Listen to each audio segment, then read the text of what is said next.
And this is Maria, and we're going to be talking to you guys about our practicum experience that we had just this last fall. So where we were was, or who we were working for, I guess, was a company called Supplemental Staffing. And they're located right over in the Plaza by El Zarape, kind of tucked back by the, one of the government things, but regardless. Who we were working under was a lady named Susie Nash. It's actually it's a family-owned business, so she's one of the family members. And what they do is pretty similar to a temporary employment agency. They have people who are seeking employment come to them. They interview them, and then they kind of have companies come to them, and they go to companies to try and get people work for just small amounts of time, which is pretty cool. And we did this over the course of around 2 hours a week for most of the last semester. And we only actually met with Susie at the beginning and near the middle of it to clarify some things, but most of it was just on 9 West, working with data that we were given. Okay, so a little bit of what our role was in the company. So supplemental staffing gave us 2 main things to look at, and the first was where do potential employees or workers look for employment. So you as students, older adults, where did they go when they're looking for a job? And mostly it was online, where did they go? So that was the first thing we wanted us to do, because they want us to compare how you apply online with them and how other companies, their application process works. And then the second thing was how effective is their hiring process. So of the people that they hired or interviewed, how many people were actually going out and working? And they want us to specifically look at who only interviewed and didn't work at all, who worked less than 40 hours total, and who worked more than 40 hours total. So those were the main things we were looking at. And so our process of how we went about working on this was we explored online employment opportunities. Jake and I kind of said, well, if we were looking for jobs, where would we go to find jobs? So we both kind of went online and we split up a couple different websites. We looked at Monster and Jobs.com and WorkNet and a couple other places. And we looked at how do you apply there?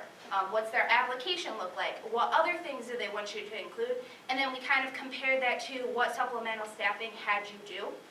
And then the second thing was we analyzed the data that they gave us. So when we first met with Susie, she gave us a binder full of papers, and it was probably this thick, I don't know, it was really big. And so she gave us one stack of all the people that had ever interviewed with supplemental staffing, and then the other stack was all the people that had worked. And the problem in their system was that people were divided by what company they worked for. And so if you worked for more than one company and we were trying to add up the hours, we might count you as 2 separate people. So if you worked 20 hours for one company and 30 for the other one, we might count you as less than 40 twice, but really you worked 50. So we're trying to condense that into one big list for them. So these were kind of some of our results with the things that we were doing. The thing on top is a Venn diagram comparing the application processes of the different websites we looked at to the application process that supplemental staffing has. All in all, they were, pretty similar, because they were both pretty standard applications, you know what I mean? Submit a resume, voucher, normal information, I guess. But some of the other ones were a little bit more extensive, maybe time-consuming. Supplemental staffing actually had a pretty concise one, so we didn't know necessarily to take that as a benefit or a drawback of their application, but we kind of pointed that out to them to let them know the differences between theirs and other applications. And then on the bottom, you have a pie chart of the data we were looking at for. So we were given this big stack of data, and we were kind of basically supposed to sort it into these 3 categories and see how much people were actually working. So you can see that the red portion, which is, I guess, a 1% majority, was 51% of people that we looked at worked more than 40 hours. The yellow section is the people who worked less than 40 hours, and the black section is the accumulation of people who had an interview but never ended up actually working. So that kind of led to some things to think about for them, because there's a pretty good majority of people that they interviewed and could have potentially got work for but never ended up working. So they were kind of trying to maybe get that number down a little bit and get more people out in the workforce, or get as many people out there as they could. Another thing Jake wanted to mention too was that we actually look at 638 Oh, people. yeah. So don't like look at our chart and think that, oh, we really didn't do much. 638 people later, and a lot of them were like doubles on our list. So yeah, it took a long time. Anyway, so how can you apply this in your classroom? So the activity that we have for you today, you'll be working in pairs, is we gave you a sample of like just a portion of the material that like once we condense it down, that's kind of what our chart was kind of looking like. So what we want you to do is take that chart and divide it up into how many people worked less than 40 hours, didn't work at all, and worked more than 40 hours, and then we want you to make your own pie chart, because like that's something you would typically do in a classroom.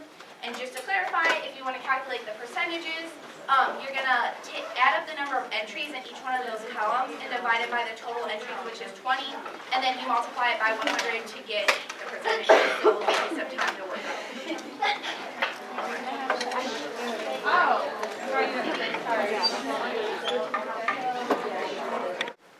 Basically just finding averages and things of the sort. So what we kind of got out of the project, or like me specifically, we worked a lot with Excel, which I had never really done before. And so, like Jake said, at first when we were trying to like enter in the number of hours, we didn't know if we were going to be able to like count the number of entries for that column. And it seemed kind of intimidating to think of counting them all. But we found like some tricks that Excel does, and it'll count just the entries instead of adding all the data and like give you the average. That was like really awesome. Another thing I learned about was communication. Susie, like we said, we only met with Susie twice, but there's still some questions that we had to ask her, and so it was like writing a professional email and making sure that I was always professional when we met with her or in any sort of communication with her. And also communicating with Jake. We both had pretty busy schedules last semester, and so trying to find time to work with him was sort of difficult, but we just used a Google Doc, so that definitely helped, because then we didn't necessarily have to meet together to work on it. And then lastly, applications in the classroom. Just like this activity, this is something you can definitely apply in your classroom, and something that when your students ask you, well, when am I ever going to use this, you can be like, well, look, here's what I did. So that was definitely beneficial. And what I got out of it, on top of Excel, I also have never really worked much with Excel, so that was an experience. But aside from that, this was the first experience I've ever had in a business setting that isn't retail, which was really pretty interesting because you kind of got to see how all those people work together, the things that they're looking for in their company, and like the things they keep an eye out for, like the questions they ask us, you know, how good are our processes. So that kind of gave me a different perspective on how business world actually works, I guess, which was pretty cool. And I'd say most importantly, I think I took away why attending to precision really is important, because like Ty said, you're working with like real data here for a real company, like to make real decisions with. So when you're I don't know, if you're being lackadaisical or something, or you're making small errors, or you're being imprecise, that could lead to, you know, a potentially, I don't know, big fault in something down the line. So that really sunk in, that you have to be precise with those numbers. And I think that can carry over not only with the real numbers that you get in the business world, but maybe in your classroom. I think you can stress that in your classroom by maybe giving them like real world type data that they'd have to make a decision with to see what those things are like. So. Do you have any questions for us?